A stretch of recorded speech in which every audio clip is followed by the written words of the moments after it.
Hey there, and welcome to Context is Key. I'm your host, Sam Badios, and today we're traveling here to Syria.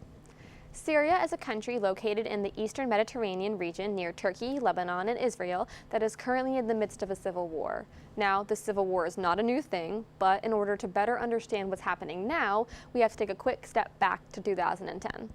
In 2010, in an act of protest against his government, a Tunisian man set himself on fire, sparking a wave of protests across the Arab world. These protests would later be referred to as the Arab Spring, and it was really a broad social movement that utilized protests as well as social media in hopes of bringing democracy to their countries, with mixed success.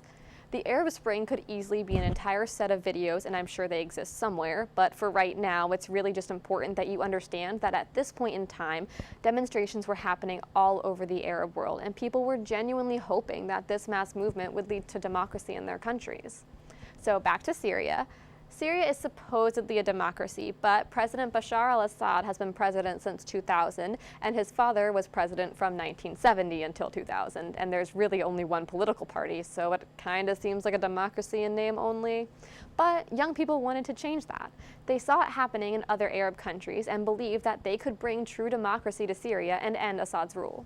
Conflict in modern times is a little different than in the past. There wasn't a moment when one side formally declared war on another, so there isn't a specific date the Syrian civil war started. But in March of 2011, police in Syria began responding violently to protests that were generally seen as part of that Arab Spring I mentioned a minute ago.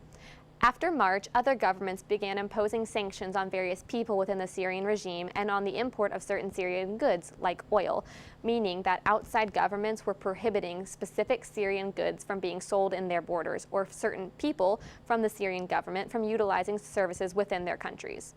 Governments generally use sanctions as a means of showing a foreign government or individuals that they don't agree with something that that person or government is doing. So, by placing sanctions on Syrian leaders and imports, the US, the EU, and various other entities were showing that they were not cool with the police violence towards protesters.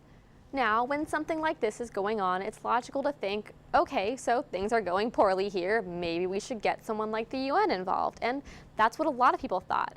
But due to the fact that the US, UK, France, Russia, and China all have the ability to squash any proposal in the UN Security Council, Russia and China were able to prevent a vote that would have condemned the violence going on in Syria. Now is probably a good time to mention that Russia has been and continues to this day to support President Assad's government in Syria. During the Cold War, Syria was heavily influenced by the Soviet Union, so once Vladimir Putin and Bashar al-Assad came into power in 2000, they were able to strengthen their relationship. Plus, Putin has been trying to show the world that Russia is a world power, and since its previous ally in the region, Libya, fell, Russia needed some new friends. So now that we know that the UN isn't going to do anything because of Russia's objections, but by 2013, things were still going poorly in Syria. Assad said that those who opposed him were terrorists, and those opposed to Assad refused to work with him, so there was a stalemate and the violence was continuing. It was in 2013 that U.S. officials announced that there was evidence that chemical weapons had been used in Syria. Chemical weapons have been officially banned in warfare since the 1925 Chemical Weapons Convention, so the U.S. claiming these weapons had been used is kind of a big deal.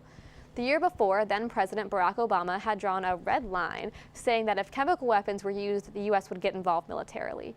Chemical weapons had been used, so the question became, what are we going to do about it? There ended up being a solution that didn't involve putting American troops in Syria. Russia offered to help ensure that Assad's government gave up their chemical weapons. 1,300 tons of chemical agents were removed from Syria, and that was great. Unfortunately, in April of 2017, there appeared to be a chemical weapons attack which killed dozens of civilians. President Trump responded by launching 59 Tomahawk cruise missiles against the airfield in Syria that the weapons were allegedly launched from. I'm not going to go into the whole, was Obama right to not use military force, or was Trump right to send in missiles, because really smart people disagree on which, if either, of these were the best response in the moment. Plus, once again, I'm having to simplify a really complex issue because understanding conflicts like this is literally people's jobs, so to try to condense it down into 10 minutes is pretty tough.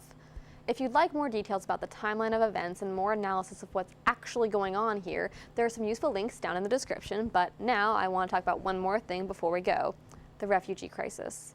This is probably an issue you've heard debated and fought over on the news or in person or somewhere, and a lot of people have a lot of feelings about what role the U.S. should play in the whole thing.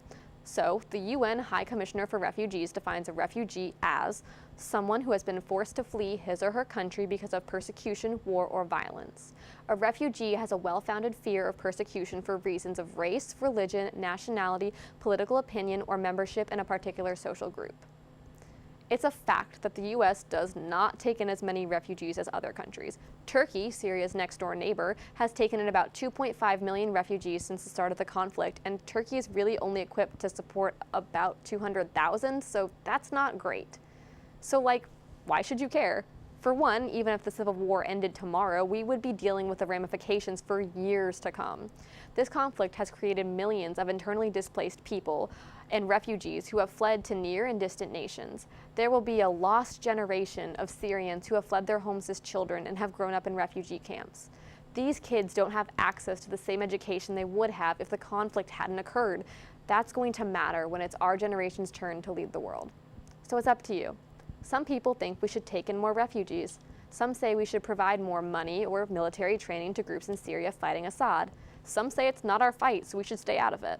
You have the resources to make your own decision on this issue, and like it or not, soon enough, it's going to be us making decisions that impact the world, so we owe it to ourselves to not be fooled by adults yelling on cable news or Twitter or whatever, and to make our own decisions. You are smart, you are capable, and you got this. I'll see you next week. This episode was produced by Leyland Torres and myself, filmed by Leyland Torres, thanks friend, and edited by me. Special thanks to both Drs. Cruz and Solomon for being my thesis director and committee member who helped me create this project. Next time around, we're going to be talking about Russia and what on earth is happening between the US and the Russians, so